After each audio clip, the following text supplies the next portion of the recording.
Welcome to a new Energy News interview. I'm Norma Martinez, and today we will talk with Mark Douglas, Business Development Manager of Additive Solutions in Lincoln Electric. Hello, Mark. How are you? Fine. How are you? Fine, thank you. Thank you for giving us this space. Today, Mark will talk with us about Lincoln Electric Additive Solutions. So I will start with the first question. Mark, can you give me a brief description about Lincoln Electric? Sure. So Lincoln Electric has been in business in Cleveland, Ohio for over 125 years. Lincoln Electric is the global market leader in arc welding and cutting solutions. We have about 56 manufacturing locations in 19 countries.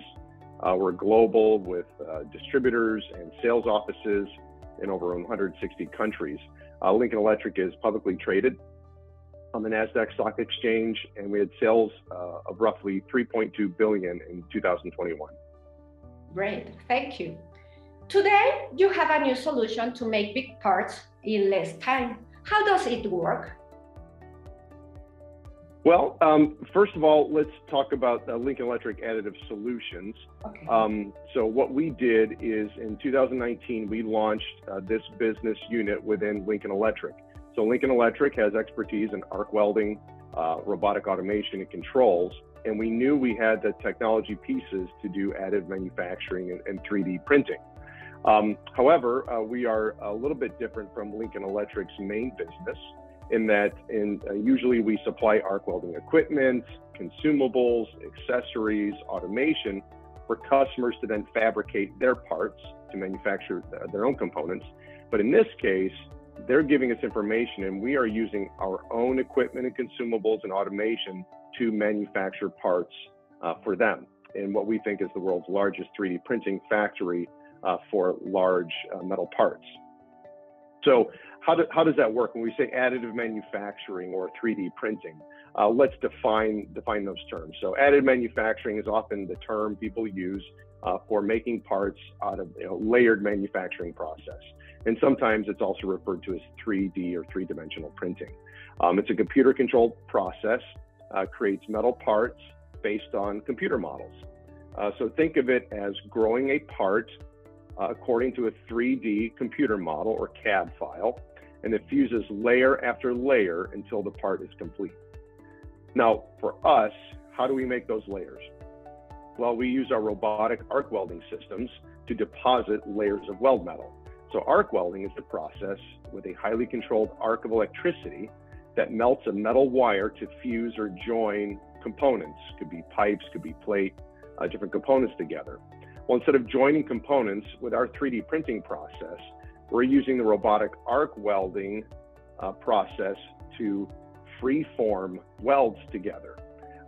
And sometimes you'll hear arc welding additive as WAM, so wire arc additive manufacturing, often termed it's called WAM.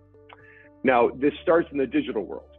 So a customer creates a CAD model of the part that they want manufactured, and they will send that CAD file to the 3D printer, in this case, Lincoln Electric.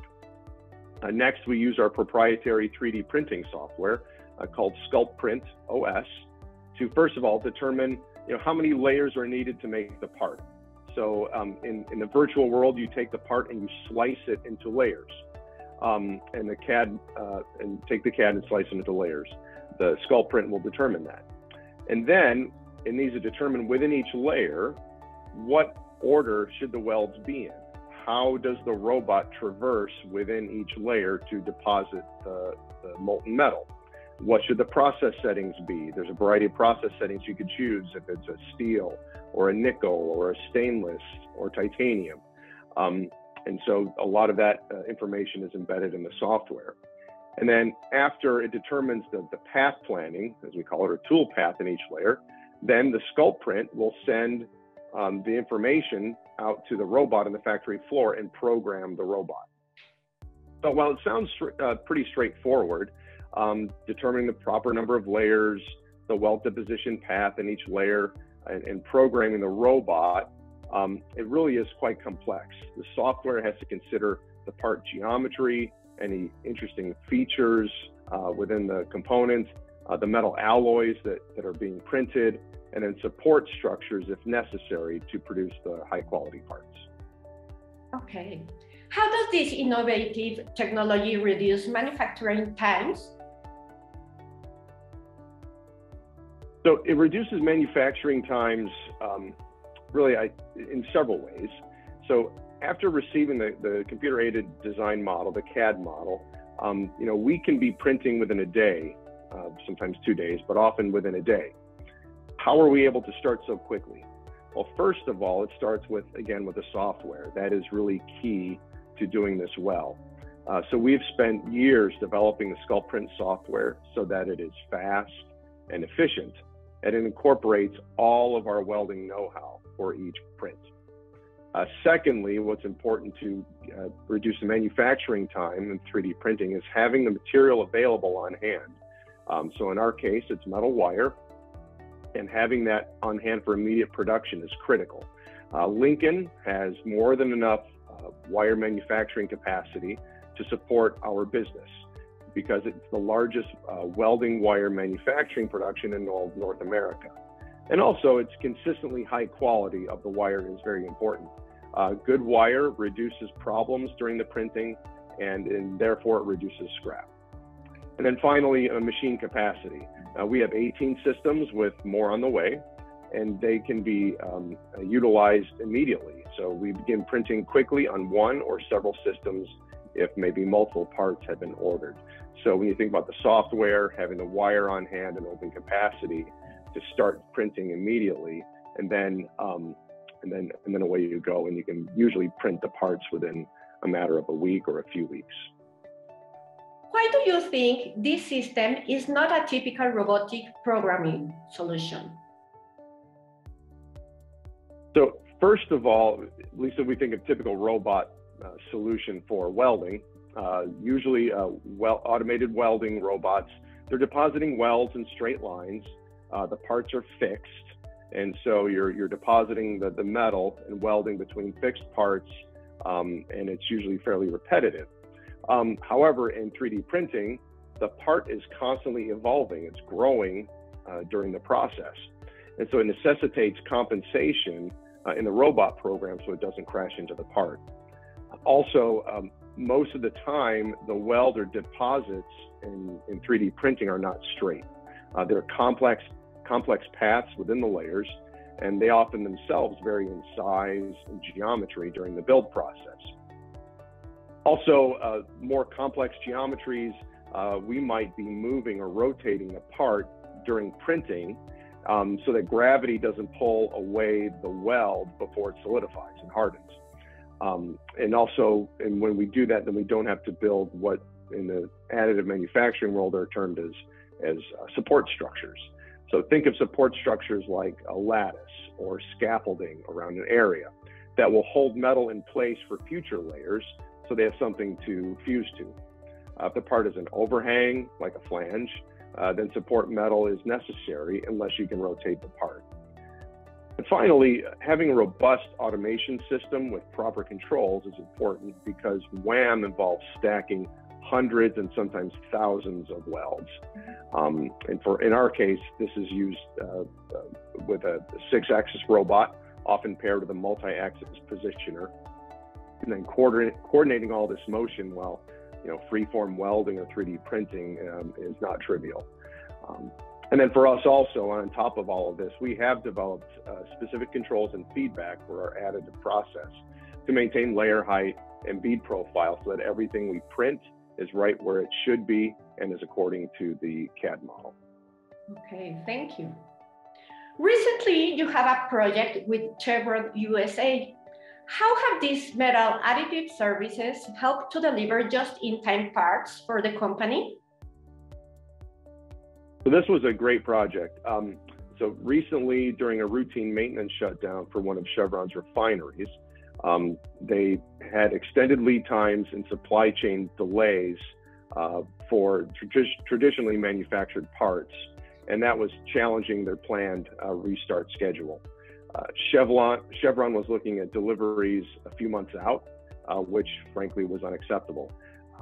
So they approached us to explore how Lincoln Electric Additive Solutions could get their operations back up sooner compared to the traditionally manufactured components. It required being able to 3D print a total of 8 nickel alloy parts that averaged approximately 3 feet in length and over 500 pounds. So these were pretty large parts, they're very substantial, and required a lot of material on hand.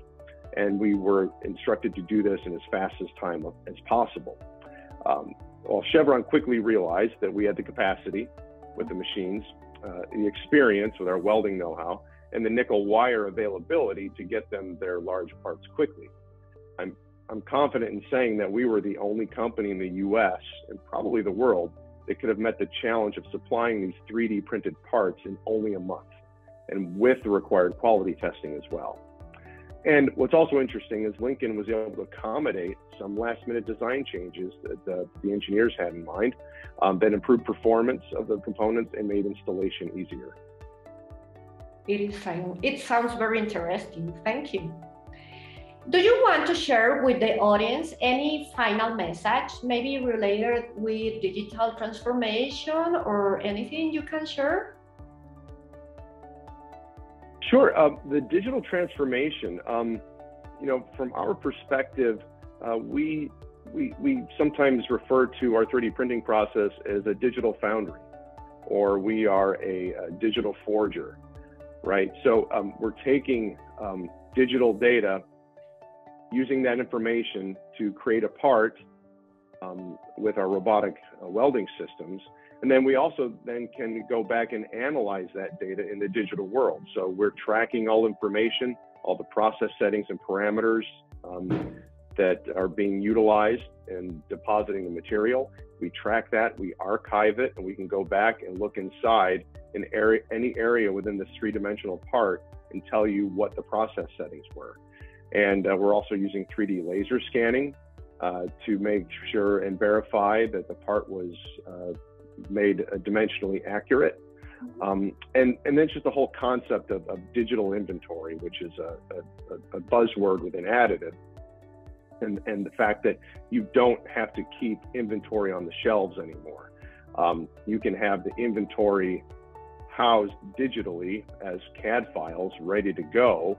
It perhaps have been analyzed and say, okay, we're going to use this particular weld wire for this component, and here's how we would manufacture it with a 3D printer, and here's what it would look like. Here are the finish operations, whether it's, you know, heat treatment or machining, but that's all just stored in the cloud. And then when a part is required, that file is pulled, that a 3D printer is set to go, whether in the United States or anywhere around the world, and then you can locally manufacture that part for the customer. So thank you very much, Mark, for giving us this interview, and thank you for the audience. See you soon in another Energy News interview. Thank you. Thank you, Mark. Thank you.